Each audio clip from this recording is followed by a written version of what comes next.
O relatório da Polícia Federal traz uma mensagem de voz enviada pelo ex-ajudante de ordens, Mauro Cid, para Marcelo Câmara, então assessor do ex-presidente Jair Bolsonaro. Nessa mensagem, Cid fala em uma quantia em cédulas de dinheiro que estariam com seu pai, o general Mauro Lourena Cid, e que deveriam ser enviadas a Bolsonaro. A mensagem diz o seguinte: tem 25 mil dólares com meu pai.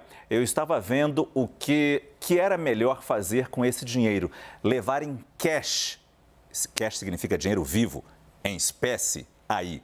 Meu pai estava querendo, inclusive, ir aí falar com o presidente. E aí ele poderia levar, entregaria em mãos, mas também pode depositar na conta.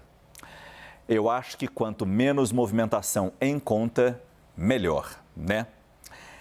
Essa mensagem de Mauro Cid ao ex-assessor de Jair Bolsonaro é bastante reveladora. Cid fala que quanto menos movimentação na conta, melhor. Isso, segundo a Polícia Federal, é um dos indícios de que o ex-ajudante de ordens estaria agindo sabidamente de maneira criminosa. Um outro ponto que chama atenção no relatório é a participação do pai do tenente-coronel Mauro Cid, o general Mauro Lourena Cid. E a gente tem uma outra desculpa, vamos voltar com a análise primeiro da Renata Agostini e da Larissa sobre esse ponto. É bom deixar bem claro, nessa mensagem que eu acabei de ler, de Mauro Cid a Marcelo Câmara, não aparece o nome presidente Jair Bolsonaro. É presidente, apenas presidente. E aí é nisso, Renata, que a defesa se pega. Não, eles devem estar falando de outro presidente, eles devem ser o apelido de alguém. O quanto que, nesse conjunto probatório de 105 páginas, uma justificativa ou desculpa simplista como a minha faria sentido? Não é o ponto que os investigadores estão partindo, Márcio. Você tem toda a razão de que, como não há uma mensagem explícita nesse sentido, referência ao próprio nome de Jair Bolsonaro, você pode abrir ali um flanco para uma argumentação da defesa. Isso é muito comum, isso é esperado, está perfeito. Mas já quando a gente lê os documentos, a gente já vê que os estão partindo do ponto de que eles estão se referindo, sim, a Jair Bolsonaro, porque não haveria sentido em eles estarem fazendo referência a outro presidente. Eles se referiam a Jair Bolsonaro como presidente ou como PR, né? Aparece muito isso, né? A sigla, né? Para presidente da República, usam bastante isso. Então, toda a lógica da comunicação é de que eles estavam, sim, se referindo ao ex-presidente, então, presidente Jair Bolsonaro.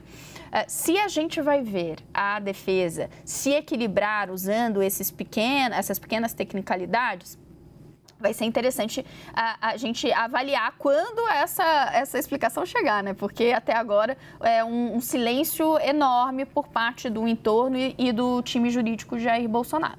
Mas vale a gente observar que, primeiro, além de não fazer muito sentido ele estar se referindo a outra pessoa, aparentemente, o segundo aspecto é que isso não é um único elemento que se coloca na investigação, não é apenas essa mensagem. E o que Caio Junqueira noticiou há pouco, Márcio, da quebra de sigilo fiscal e bancário de Jair Bolsonaro, esse movimento da Polícia Federal mostra que, primeiro, os investigadores estão convencidos de que ele tem uma ligação com essa história. E, dois, querem entender até que ponto esses recursos, essa movimentação financeira se refletiram nos dados pessoais de Jair Bolsonaro.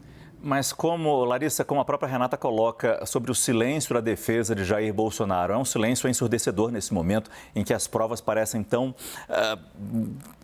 abundantes nesse relatório bastante detalhado, inclusive com investigação nos Estados Unidos e provas colhidas lá nos Estados Unidos. Eu queria saber de você, talvez, um pouco da repercussão que esse relatório, o barulho que esse relatório fez hoje em Brasília e no meio político.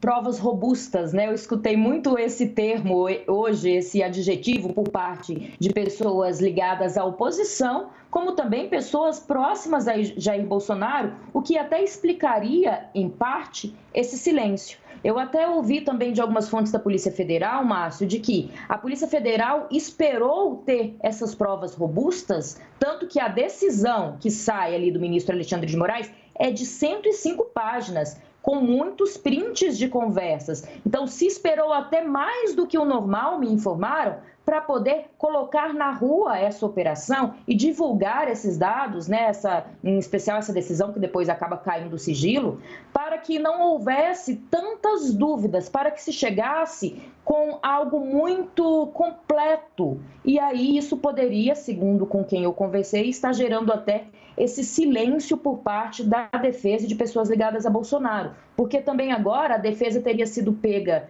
um pouco de surpresa, digamos assim, se analisa quais caminhos podem seguir numa estratégia mesmo de defesa. Porque normalmente o discurso é de que as provas são, né, principalmente a gente que cobre Bolsonaro, Brasília há muito tempo, de que faltariam provas, diga-se de passagem, também tinha muito esse discurso na época de denúncias em cima do atual presidente Luiz Inácio Lula da Silva, de que poderia ser uma perseguição política ou algo do tipo, que por isso se espera um pouco mais para trazer tanta informação. Dentro do Congresso Nacional já se fala em criar uma CPI, mas sempre se fala em criar uma CPI, a gente que acompanha sabe, num primeiro momento, quando chega alguma denúncia. A gente vai ter que acompanhar também o andamento, porque a depender de se a polícia consegue mais provas, porque hoje, lembrando, foi uma operação de busca e apreensão, então se colheu mais material. Se isso se avança ainda mais, não teria por que se começar o trabalho de uma CPI se as provas levantadas pela Polícia Federal forem suficientes, na opinião da oposição a Bolsonaro, para, quem sabe, condená-lo, que é isso que a oposição ao ex-presidente espera. Márcio. Renata, só uma pergunta rápida. A Polícia Federal, então, pediu ao Supremo Tribunal Federal quebra de sigilo bancário e fiscal de Jair Bolsonaro. A gente sabe, não existe prazo para o Supremo dar essa resposta, mas conhecendo essas provas, ou pelo menos tendo noção desse relatório de 105 páginas, mas, segundo Caio Junqueira, outras provas que não estão nesse relatório ainda estão sendo mantidas sob sigilo, mas certamente já foram apresentadas ao Supremo para justificar esse pedido de quebra de sigilo bancário e fiscal. A gente pode fazer uma previsão do que virá de decisão do Supremo Tribunal Federal?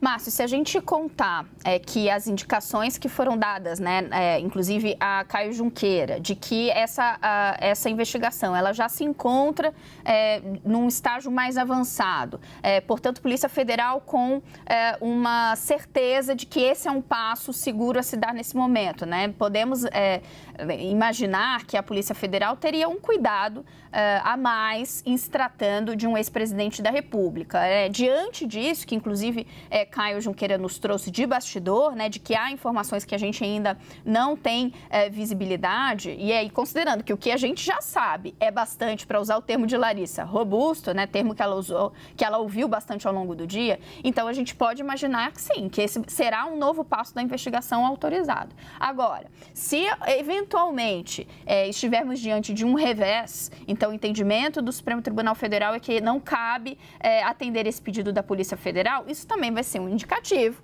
de que não há tanta robustez assim em relação a Jair Bolsonaro. Vai ser importantíssimo a gente entender qual vai ser a resposta de Alexandre de Moraes nesse caso.